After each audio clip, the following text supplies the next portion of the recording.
और बड़ा फख्र महसूस करते थे अपने आप को पहाड़ी लीडर कहते हुए। ऐसे हमारे कुलदीप राज गुप्ता जी, वह पुनः रहने वाले तो रजौरी के थे, लेकिन उन्होंने जिस तरह से एक कर्मठ कार्यकर्ता की तरह रजौरी में बहुत चुनौतियां थी, ऐसी चुनौतियां थी जो शायद हम समझते हैं कि अगर उनका वहां पर प्रेजेंस ना होती तो कुछ और दिशा भी होती। बालकाल से और खासकर अपने पूर्ण जीवन को समर्पित करते हुए ऐसा व्यक्तित्व हमारे बीच में नहीं रहा। उनको हम पूरे प्रदेश की तरफ से श्रद्धांजलि अर्पित करते हैं। और मैं अब निवेदन करूंगी, हमारे सभी से निवेदन है कि हमारे जो सीनियर नेतागण है, आदरणीय हमारे जो प्रदेश अध्यक्ष रविंद्र रैना जी, उनके साथ हमारे पूर्व में अध्यक्ष अशोक खुजरिया जी, हमारे सीनियर नेता कविंद्र गुप्ता जी, आदरणीय अशोक कौल जी, युद्धवीर सेठी जी, विनय जी, आप सबसे श्याम शर्मा जी, श्याम चौधरी जी, आदरणीय शमशेर सिंह मनाज जी, आपसे भी निवेदन है कि आप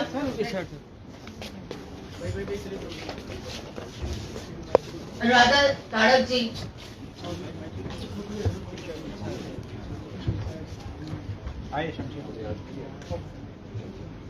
फूल अर्पित करके समर्पित करके उस महान अनुभूति को, जिसने अपने आप को संपूर्ण जीवन जिसने अर्पित कर दिया, नमित कर दिया भारतीय जनता पार्टी के लिए।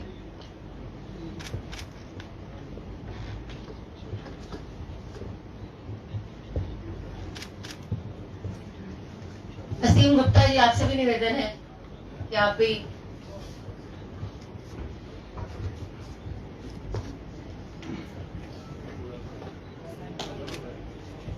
रजनी जी, आप भी आओ।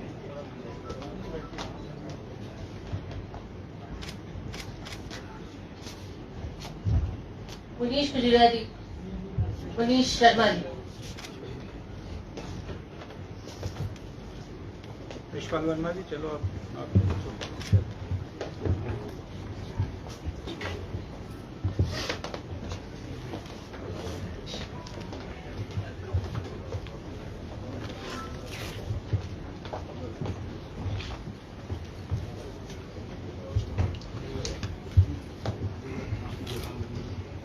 मैं आग्रह कर, हमारे बीच में हमारे महामंत्री डॉक्टर बनियाल जी, उनसे भी निवेदन है कि वह भी और चंद शब्द भी उस महान आत्मा के लिए।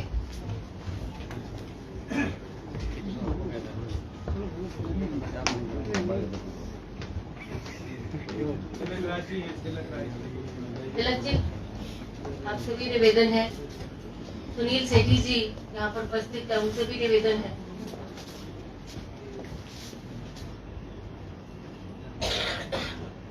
अरविंद जी, रेखा महाजन जी, मैं निवेदन करूंगी डॉक्टर बनियाल जी से कि वह इस महान मूर्ति के लिए अपने शब्दों के साथ उनको श्रद्धांजलि अर्पित करें।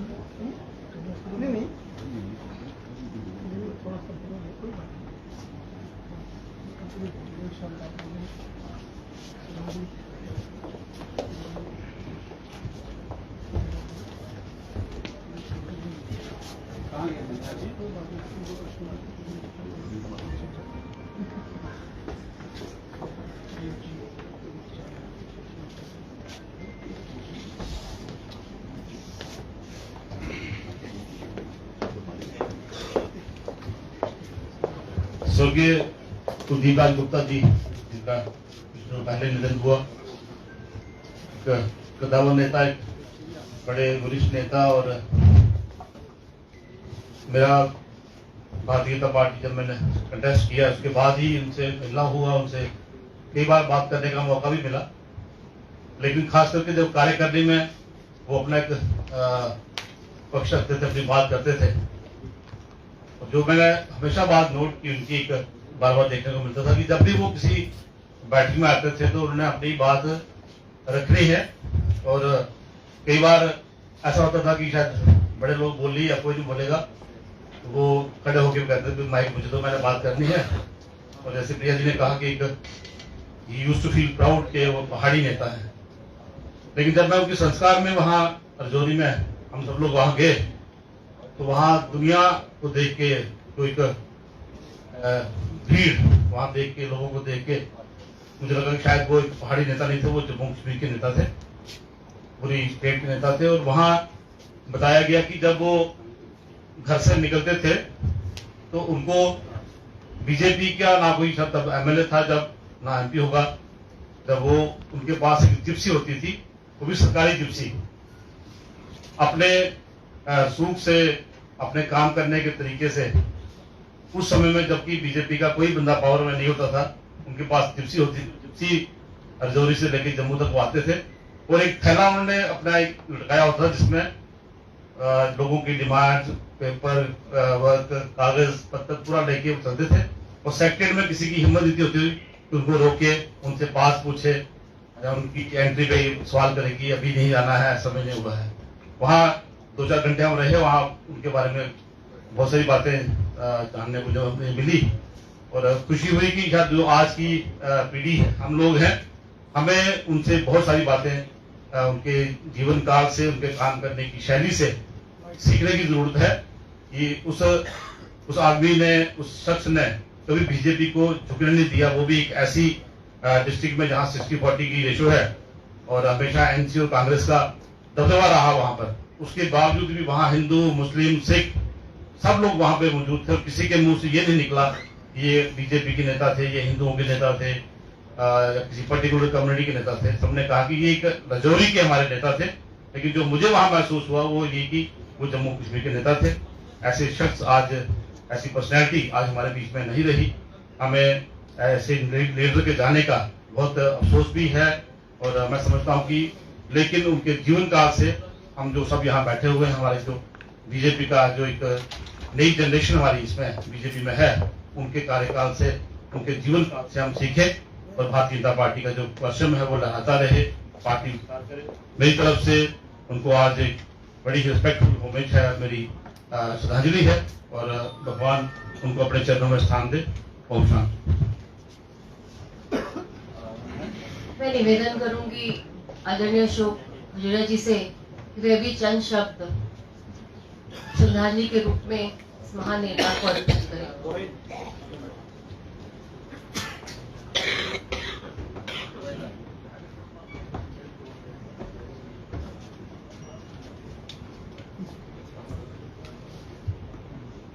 आज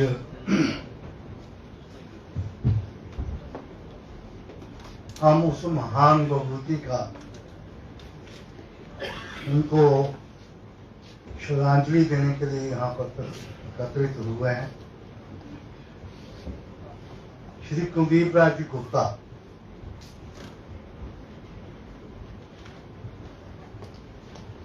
उनको ये कहना कि वो रजौरी के नेता थे, मैं समझता हूं कि ये उपमा अच्छी नहीं। वो जम्मू कश्मीर और लद्दाख जब एक स्टेट हमारी हुआ करती थी, उस पूरी स्टेट के वो नेता। और सबसे ज्यादा मैं इसलिए कह रहा हूं कि वो मेरे पिताजी के बहुत अच्छे दोस्त थे। जब भी कभी पार्टी की बात होती थी तो वो एक ही बात कहते थे कि मैं भारतीय जनता पार्टी का सिपाही हूं। भारतीय जनता पार्टी मेरी आंखों के सामने आगे बढ़े, यहाँ पर भारतीय जनता पार्टी का शासन हो, ऐसी सोच जो है वो लेकर आगे बढ़ रहे हैं। एक बार मुझे याद है कि मैं श्रीनगर में था, कुलदीप राज जी को कोई रोकता नहीं था सेक्रेटरी। उन दिनों 6 महीने जम्मू, 6 महीने श्रीनगर में सेक्रेटरी होता था। तो मैं जा रहा था, मैं एमएलए था उस वक्त। आगे देखता हूं कि गेट पर कुलदीप राज जी को दिख रहे हैं। मैंने वहां पर जो खड़े थे पुलिस वाले, मैंने कहा इनको क्यों खड़ा किया? कहने लगा कि इनके पास ना कोई पास है ना कुछ है, मैं हम कैसे छोड़ सकते हैं। मैं नीचे उतरा, मैंने उनकी वहां को पकड़ा। मैंने कहा ये मैं लेकर अंदर जा रहा हूं, इस जिसमें हिम्मत है वो मेरे सामने आए। मैं ले गया और वहां पहुंचते पहुंचते उनकी आंखों में इतने आंसू थे, ये भी दिन देखने थे मैंने। इसलिए कुलदीप राय गुप्ता जी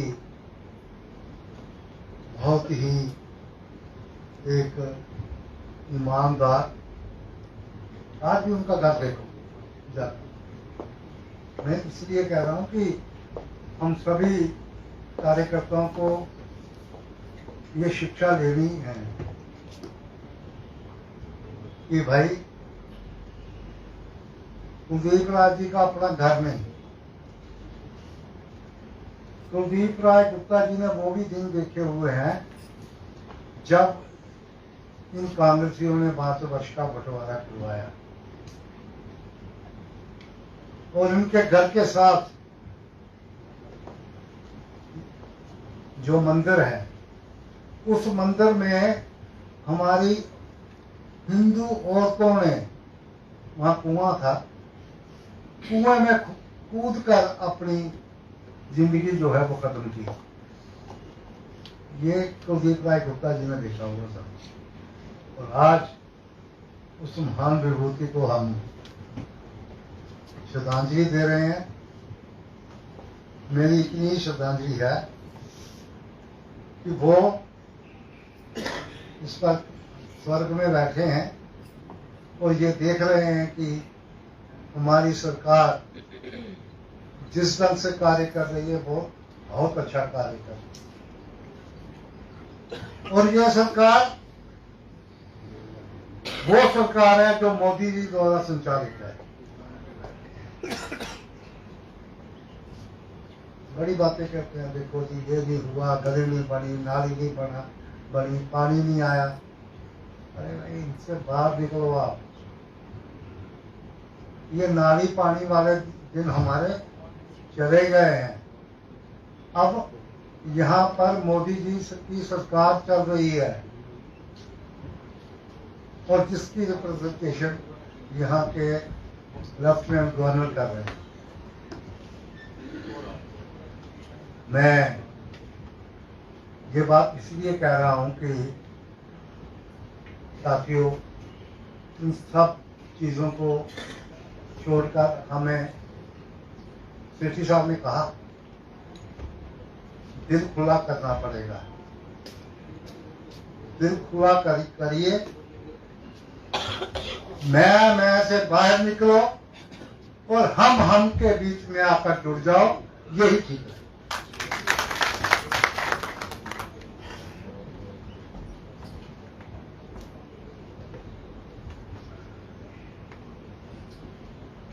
मैं निवेदन करूंगी हमारे बीच में हमारे पूर्व अध्यक्ष और राज्यसभा मेंबर आदरणीय शमशेर सिंह मनास जी से कि वे भी अपने 2 शब्दों के साथ श्रद्धांजलि अर्पित करें।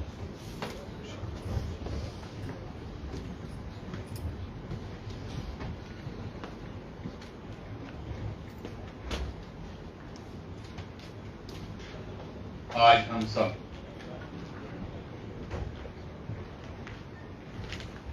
जिन महान विभूति को श्रद्धांजलि देने हेतु यहाँ पे एकत्रित हुए हैं, इसमें हमारे प्रदेश के अध्यक्ष रविंदर जी, अशोक जी, वरिष्ठ नेतागण व कार्यकर्ता बंधुओं, कुलदीप जी को श्रद्धांजलि तौर पर करेंगे ही, लेकिन उनके जीवन पे उनके थोड़ा सा जाना जरूर चाहिए।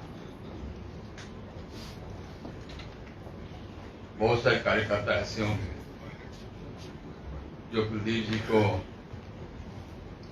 बचपन से पहचानते होंगे, बचपन से जानते होंगे, और इस हृदय के वो सम्राट थे।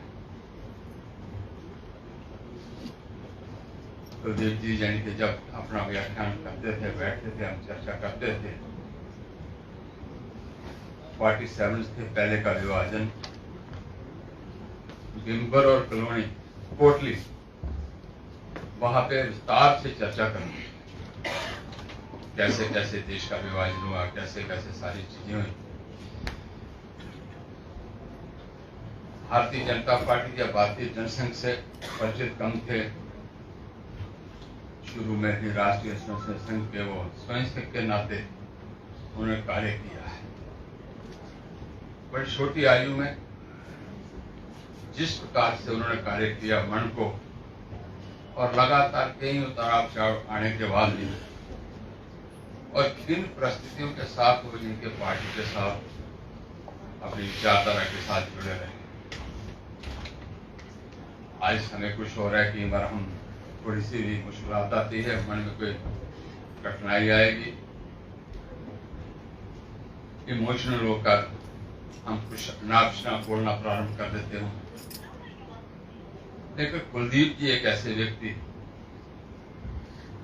के जीवन में मिले या ना मिले 24 घंटे एक ही,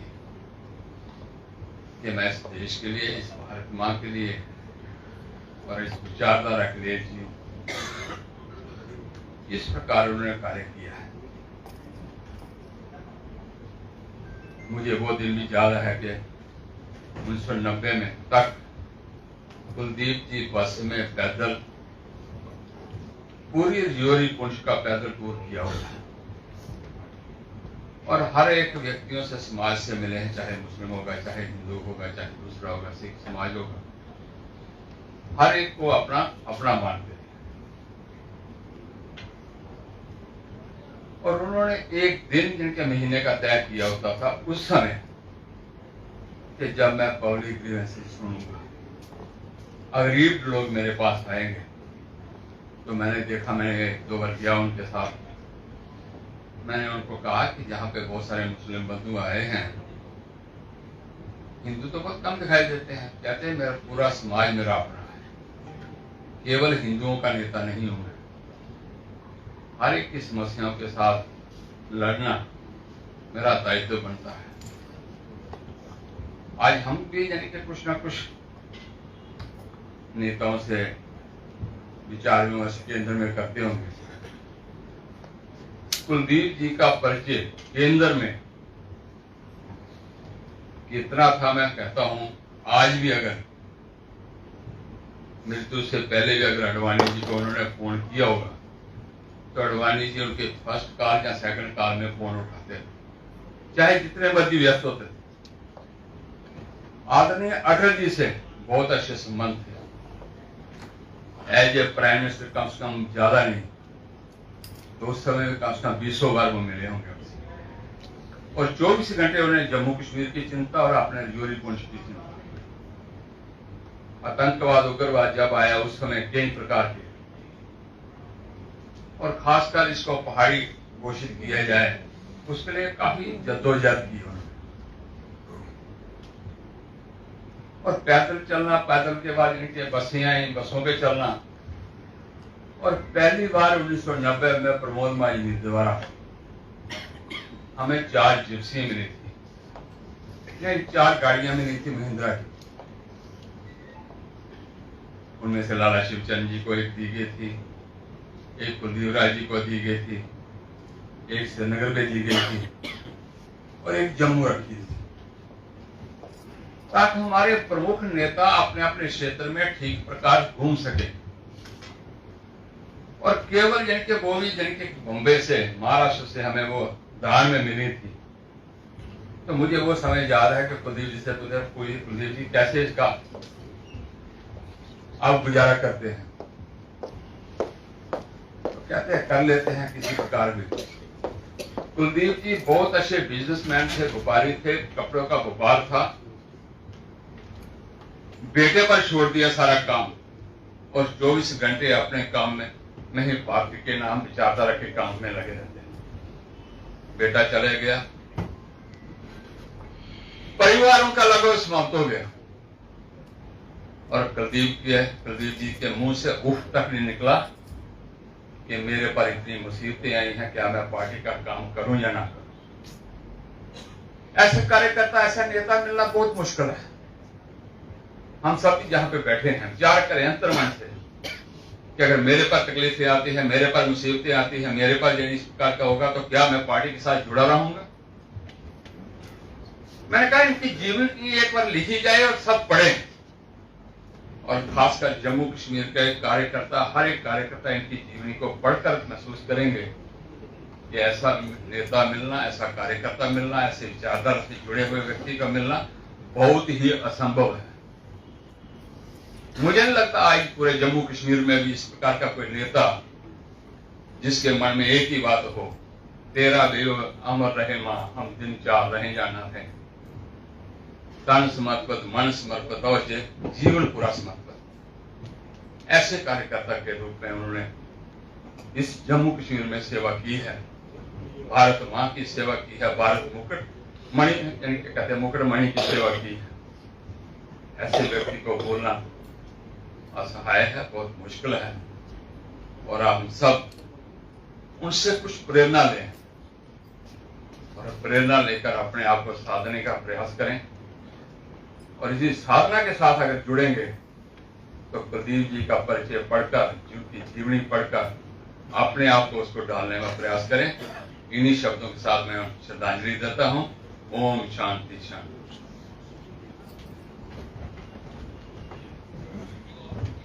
मुरली मनोहर जोशी जी, आदरणीय लाल कृष्ण अडवाणी जी, और साथ में हमारे प्रधानमंत्री नरेंद्र भाई मोदी जी के साथ आपने श्री कुलदीप राज गुप्ता जी ने काम किया, उनको अब श्रद्धांजलि अर्पित करने के लिए मैं निवेदन करूंगी आदरणीय कविंदर गुप्ता जी से कि वे मंच पर आए और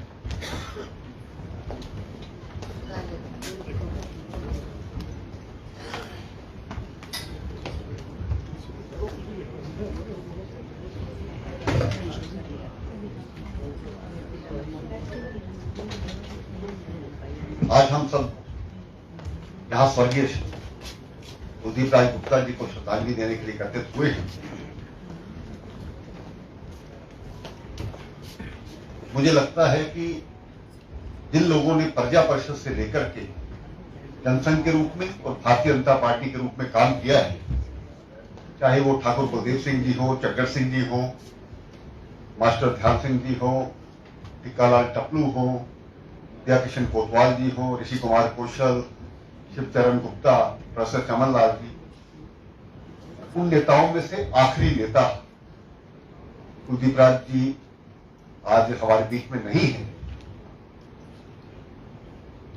जिन परिस्थितियों में उन लोगों ने काम किया, उनका जीवन किस प्रकार से रहा, इसके बारे में हम सब जानते हैं।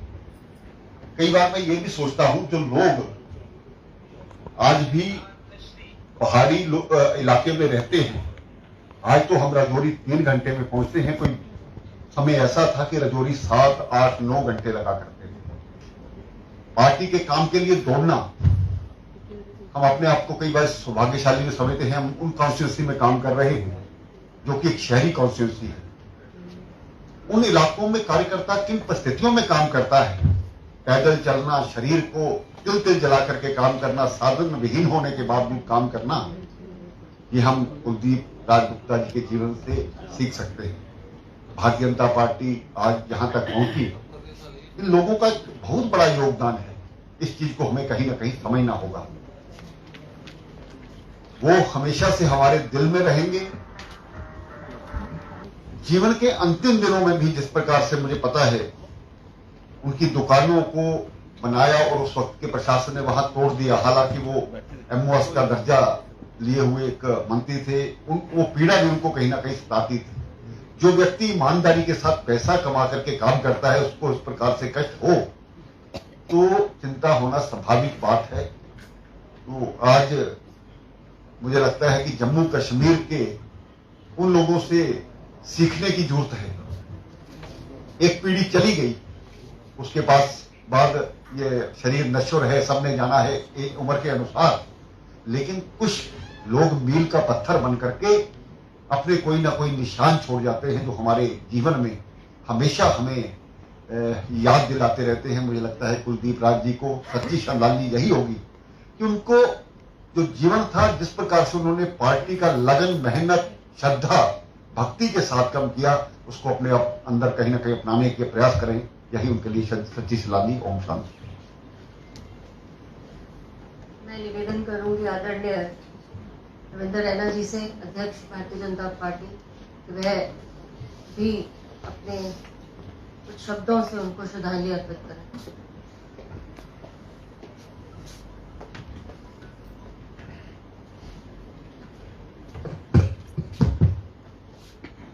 भारत माता की जय।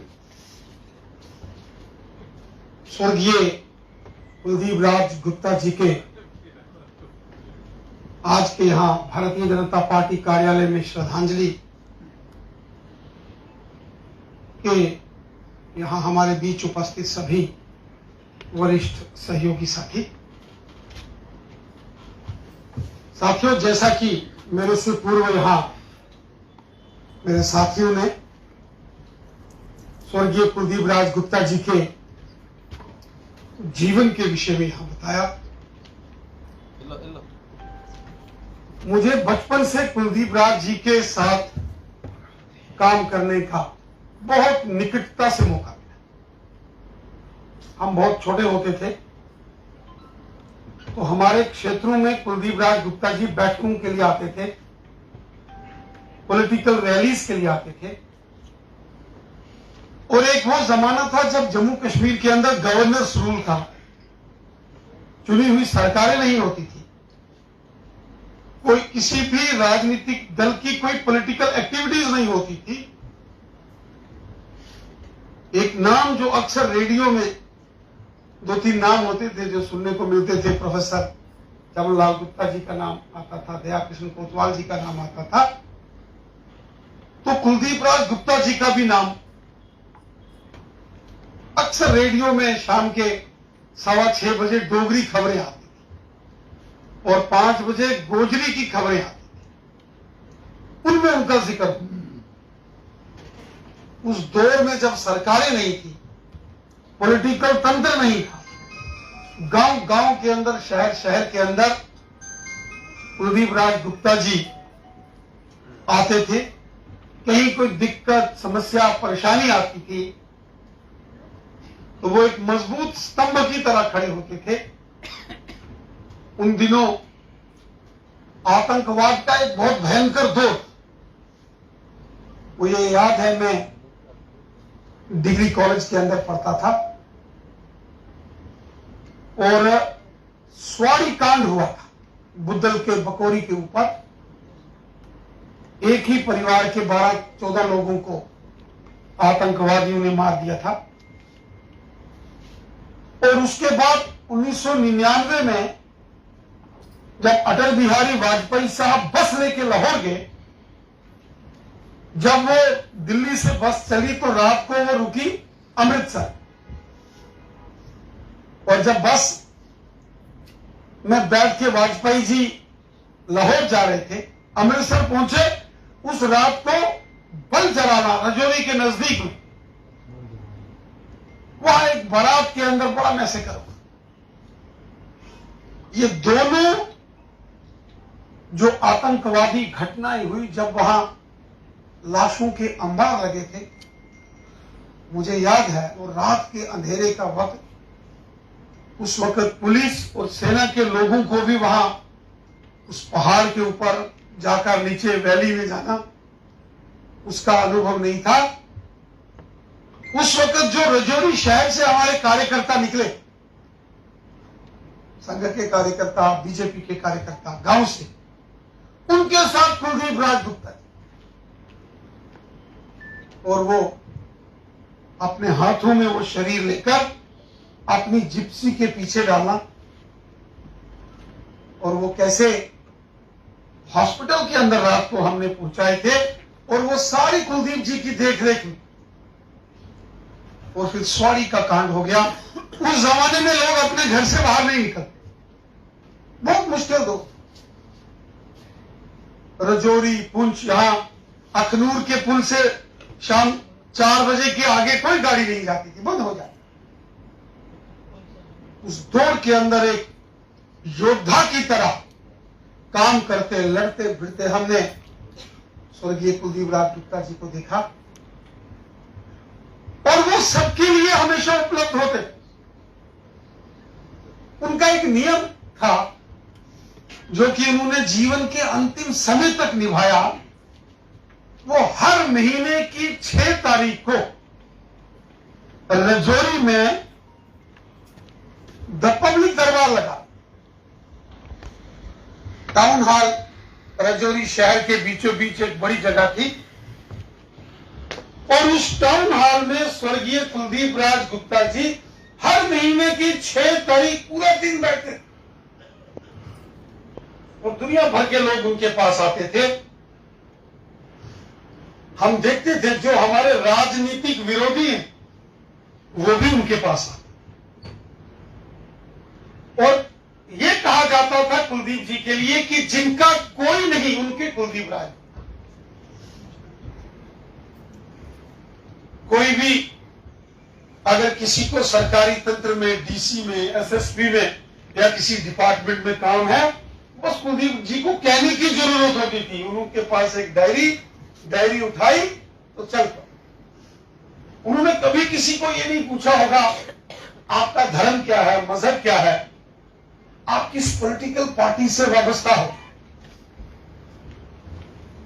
और एक बहुत बड़ा तथ्य था, उस दौर में भी जब हमारी सरकारें नहीं होती थी और हमारे ऊपर तो एक गिद्ध की नजर रहती थी, उस वक्त के जो सरकारी हुक्मरान थे, उस दौर में भी प्रशासनिक तंत्र में कुलदीप जी का डंका बजता। उनके पास एक जिप्सी रहती थी। उस जमाने में वो पुलिस सिक्योरिटी की उनके पास वो जिप्सी थी। वो गवर्नर हो, केंद्र के अंदर प्रधानमंत्री हो, कभी नरसिम्हा राव साहब हो, या मनमोहन सिंह जी हो, देवेगौड़ा हो, गुजराल जी हो, वो सबके साथ मिलते। मैं एक बार रजौरी में जब संघ में प्रचारक के नाते से काम करता था, तो घरों में बहुत बार आना जाना है। उनके घर में उन्होंने एक फाइल बना के रखी, बहुत बड़ी। उन्होंने वो फाइल दिखाई कि किस तरीके से मोरारजी देसाई जी से लेके इंदिरा गांधी, राजीव गांधी, नरसिम्हा राव और मनमोहन सिंह जी तक, और देवेगौड़ा हो, वीपी सिंह हो, इंद्र कुमार गुजराल जी हो, ज्योति बासु हो, राष्ट्रीय स्तर के तमाम बड़े नेताओं के साथ उनके चित्र। जम्मू कश्मीर के अंदर तो उनकी लोकप्रियता तो थी ही थी, लेकिन जम्मू कश्मीर से बाहर भी लोग उनको जानते थे। कहते हैं कि जब अटल बिहारी वाजपेयी साहब प्रधानमंत्री बने, तो यहां 1996 के बाद जब सरकार बनी, तो डॉक्टर फारूक अब्दुल्ला यहां चीफ मिनिस्टर, जिसका जिक्र हमारे साथियों ने यहां किया। रजौरी, पुंछ, उड़ी, करना, कुपवाड़ा, लोलाप, कंधार, ये जो पहाड़ी लोग, उनका मन हुआ कि हम दिल्ली चलें अटल बिहारी वाजपेयी साहब के साथ में, और वो टाइम फिक्स हुआ। उस डेलीगेशन में जम्मू कश्मीर सरकार के कैबिनेट मिनिस्टर्स थे, स्पीकर्स थे, लेकिन टाइम लिया कुलदीप राज गुप्ता साहब। कहते हैं जब वाजपेयी साहब से मिलने के लिए वो प्रधानमंत्री निवास पर पहुंचे, तो वाजपेयी जी ने खड़े होकर बोला, अरे कुलदीप जी, एक कुर्सी लगी थी लॉन में, तो सब कहने लगे एक फोटो खिंचाना है। तो उन्होंने अपने जो वहां उनके निवास पर कोई कर्मचारी होगा उनको कहा एक कुर्सी और लेके आओ, बैठो कुलदीप जी।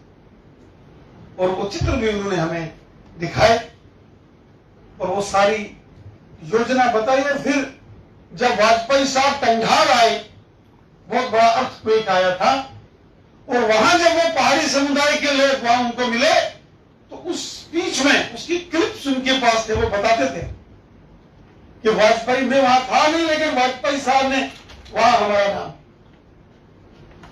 बहुत कर्मशील व्यक्ति थे, कर्मयोगी व्यक्ति थे, और जीवन के इस उम्र के इस पड़ाव में भी वो घर नहीं बैठते, कभी घर नहीं बैठते थे। उनको आप सरकारी ऑफिस में, सेक्रेटरीट में, पब्लिक में, जहां कहीं कोई दुख सुख होता था वहां पाते थे। कभी उनके साथ बैठने का समय जब मिलता था तो वो पुरानी प्रजा परिषद और जनसंघ के उस दौर की कहानियां सुनाई कि किस प्रकार प्रजा परिषद से लेकर भारतीय जनसंघ और भारतीय जनता पार्टी का गठन हुआ, और किस प्रकार के दुराग्रहों से गुजरकर, मुश्किलों से गुजरकर हमारे कार्यकर्ताओं ने पार्टी संगठन का कार्य करा। जब पिछले दिनों वो बीमार थे, हॉस्पिटल में थे, मुझे भी जानकारी लगी, मैं भी गया। हॉस्पिटल में जब वो एडमिट हुए रजौरी मेडिकल कॉलेज में, उस दिन 14 अगस्त रात को उन्होंने फोन किया जो वहां प्रिंसिपल मेडिकल कॉलेज और सुप्रीडेंट को, कल 15 अगस्त है और हॉस्पिटल में मैंने झंडा लगाना है, झंडे की व्यवस्था करो।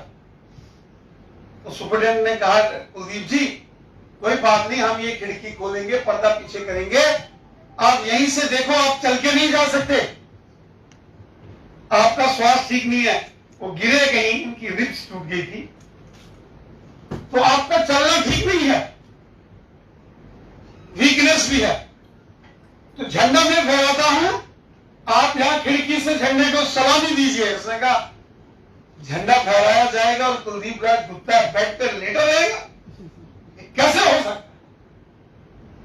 और वो डॉक्टर महमूद जी ने हमें बताया, कुलदीप जी उठे, सहारा लेकर खुद झंडा लगाया, राष्ट्रगान बोला, पूरे हॉस्पिटल के डॉक्टर्स और जो पेशेंट्स, उनके अटेंडेंट्स सब इकट्ठे हुए और भारत माता की जय के नारे लगाकर फिर वापस आकर हॉस्पिटल।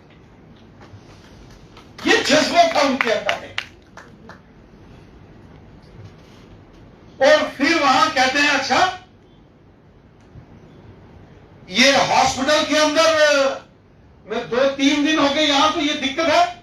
उन्होंने वो निकाला फोन, मैं अभी प्रिंसिपल सेक्रेटरी डुल्लू को फोन करता हूं कि यहां ये प्रॉब्लम है। वो सुपरिटेंडेंट आया, उसने कहा मुझे ही बता दीजिए, मैं कर।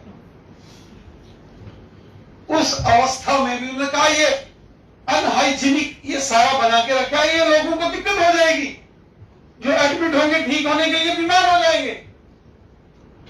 इतनी छोटी छोटी बातों की चिंता करना उस अवस्था में जब आप स्वयं बीमार, जो आपका स्वयं का उपचार चलता है, सच में वो बहुत कर्मयोग, बहुत मेहनती। और रजौरी पुंछ के दूर दराज गांव में भी कहीं पहुंच जाओ, यहां जीते हुए उस क्षेत्र के एमएलए और उधर के मंत्री कभी नहीं पहुंचे होंगे।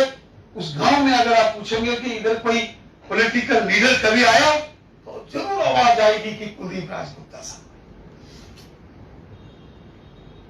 वो एक बहुत बड़े शख्सियत के मालिक थे। जब कोविड हुआ तो देश के अंदर तकरीबन 100 बड़े वरिष्ठ नेताओं को माननीय प्रधानमंत्री मोदी जी के फोन आए, और उनमें से एक कुलदीप राज गुप्ता जी, वो दिल्ली जाते थे, वो प्रधानमंत्री जी से मिलते थे। ये तो अपनी सरकार के प्रधानमंत्री थे। जब विपक्षियों की सरकार थी तब भी कुलदीप राज गुप्ता जी का बोलबाला दिल्ली के उन दरबार में सरकारों के मध्य में अपने मेहनत के दम पर अपने 24 घंटे जो समाज के लिए समर्पण के भाव से उन्होंने काम किया, उससे कुलदीप जी का बहुत बड़ा नाम जम्मू कश्मीर की राजनीति के अंदर रहा। आज भले ही वो हमारे बीच जीवित ना रहे हों, लेकिन वो हमेशा हमारे दिलों में जीवित रहेंगे। और हमेशा जब भी हम कुलदीप राज जी को याद करेंगे, उनका जीवन हमें प्रेरणा देता रहेगा कि किस प्रकार निस्वार्थ भाव से हमको कार्य करना है। उनके घर में एक त्रासदी हो, उनके एक बेटे की डेथ हो, और जब बेटे की डेथ हुई तो हिमाचल के कहीं लाहौल स्पीति के ऊपर वो चुनाव में कैंपेन कर रहे थे, घर में। और वहां किसी ने दूसरे या तीसरे दिन जाके, क्योंकि मोबाइल होते नहीं, तो जैसे कैसे संदेश भेजा होगा, तो तीसरे दिन जाके खबर लगी कि आपके घर में दुर्घटना घटी और एक आपका बेटा इस दुनिया से। क्या बीती होगी उन पर। फिर आए घर में और कहते हैं जब वो जो रस्म वगैरह का पूरा हुआ तो 20 दिन के बाद पुनः चले गए हिमाचल में चुनाव के लिए। फिर वहां पहुंचे। इस प्रकार का उनका व्यक्तित्व था। एक देव दुर्लभ कार्यकर्ता की तरह स्वर्गीय कुलदीप राज गुप्ता जी ने कार्य किया। आज के इस श्रद्धांजलि कार्यक्रम में मैं इतना ही कहूंगा, वो हमारे लिए प्रेरणा स्वरूप थे और उनके जीवन से हम सभी कार्यकर्ताओं को प्रेरणा लेकर कार्य करना चाहिए। जीवन की अंतिम सांस तक उन्होंने देश और समाज की चिंता की। यही कार्य कुलदीप जी का उनको बहुत महान स्वरूप के रूप में बताया और जिसको हम याद करते हैं। मैं स्वर्गीय कुलदीप राज गुप्ता जी के श्री चरणों में नमन करते हुए भगवान से प्रार्थना करता हूं कि भगवान सभी कार्यकर्ताओं को इसी प्रकार कर्मशील और निस्वार्थ भाव से कार्य करने का सबल और बल हमारे सभी कार्यकर्ताओं को दे। बहुत बहुत धन्यवाद। ओम शांति। 2 सेकेंड के लिए हम मौन रखेंगे और उसके बाद पहले स्टेट के पदाधिकारी जिन्होंने अपने समर्पित श्रद्धांजलि नहीं दी फूलों के साथ, फिर उसके बाद जिले के, फिर उसके बाद मंडल के, ऐसे कर।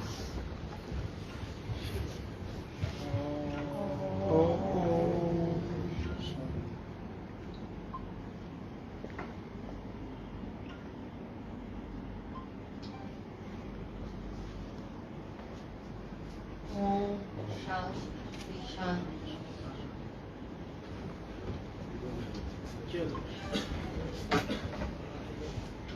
चलिए, जिन्होंने नहीं दिया वो दे दे। आप आते आते जाते दे दीजिए और चलिए।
सर